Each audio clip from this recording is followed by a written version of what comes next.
Moi, je vends essentiellement les légumes, donc tomates, concombres, courgettes, les salades, de l'épinard. On retrouve un peu de légumes d'hiver, du radis noir, du navet. Je fais de la choucroute de navet aussi. On retrouve des confitures de légumes.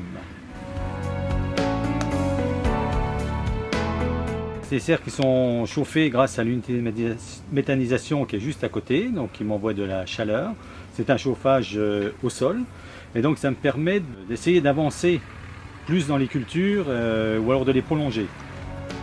Le but, c'est d'arriver à produire, essayer de produire du légume en hiver. Bon, certainement pas de la tomate, mais d'autres légumes, feuilles, de la salade, essayer d'avoir salade tout l'hiver, de l'épinard, de la mâche, voilà, en gros le principe et le but que je me suis fixé, et essayer d'avoir de la tomate vers le 15 juin, voire un peu avant.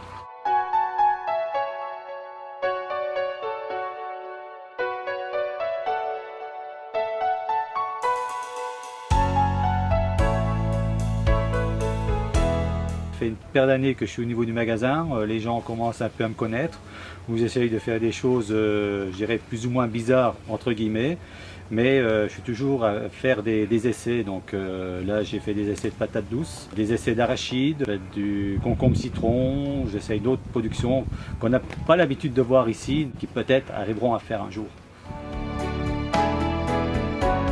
Or, les choux à choucroute, les épices, oignons, ail, échalotes, les épinards, les poireaux, on dépanne en carottes, en betteraves, les petits pois, les haricots, dépannage aussi en salade, concombres, aubergines. Voilà, c'est ce qu'on fait pour le magasin.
À savoir que les Vosges et tout le plateau de Langres, au Moyen-Âge, étaient producteurs de lentilles.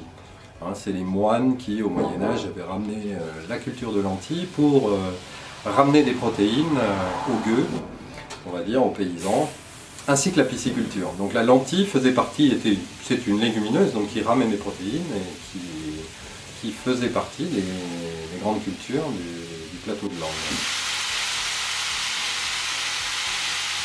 Alors les produits que je mets à la royade sont l'huile de colza grillée, l'huile de cameline et les lentilles.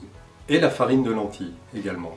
Sans intrants, sans pesticides, avec tout ce qui va derrière le cahier des charges du bio et les techniques que l'on utilise en agro-bio, les rotations, succession de cultures, et puis ensuite les huiles, c'est les premières pressions à froid, donc c'est-à-dire que l'huile passe dans une presse qui ne chauffe pas les graines, ce qui permet de conserver tous les oméga 3, etc. C'est pas un lubrifiant, c'est véritablement le jus de la graine.